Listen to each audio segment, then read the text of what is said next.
I'm Stephen Whitson. I am the director of The Trip, which we produced as part of our company Rare Moustache. The idea is that Jeremy is playing the ultimate game of chess.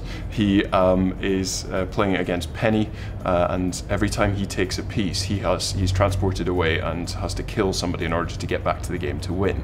And this is all fine and good when he turns up in the woods and it's a jogger that he has no personal connection to.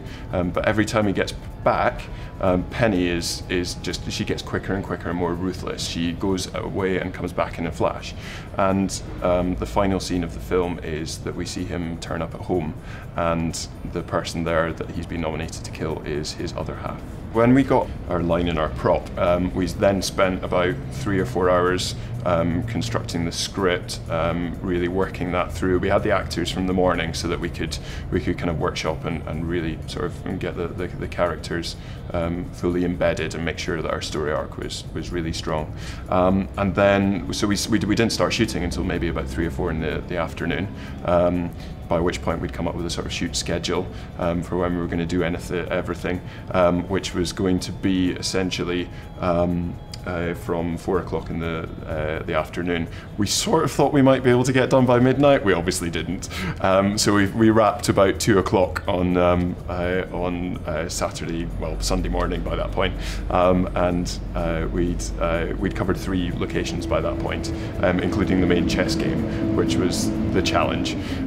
And then came back in the morning, shot the final 2 scenes, and then spent the rest of the day editing.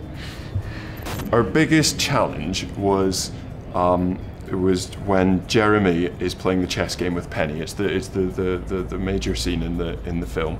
It's the thing that explains absolutely everything, and we were sort of unsure as to where to set this. We sort of went through. We sort of thought if we would have had $1 million, we'd probably put it at the top of the Empire State Building or something and have them playing with a helicopter shot. But what we had was my living room. So we shot it at night, so it was completely dark, and we lit it. The lighting really was the most difficult. There was a few LEDs, a couple of 1Ks, and an iPhone for the highlights. And when you watch the film, it sort of got this really kind of sort of nebulous. It could be anywhere, and there's a sort of metallic effect wall in the background, and actually that is it looks like a giant Easter egg, but it's actually a film reflector. It's just a light reflector on the gold side, and it was one of those things. It was about, I think we started shooting that about 11 o'clock at night, and we were sort of trying to get the light onto the faces that we could see, and like onto the hands and onto the chess pieces and onto the clock, and so having a real nightmare. And Chris, the director of photography, just moved the reflector. And I went, stop, that's it, that's the one. He's like, but it's not pointing at anything. Yes, but it's pointing at the camera, great.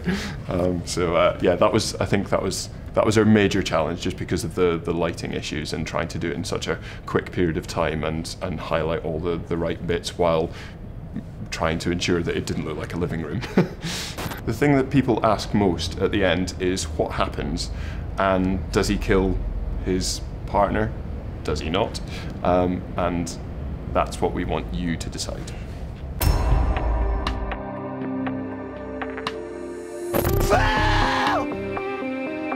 We film everything. Keep swarming down here! Get the friendlies out!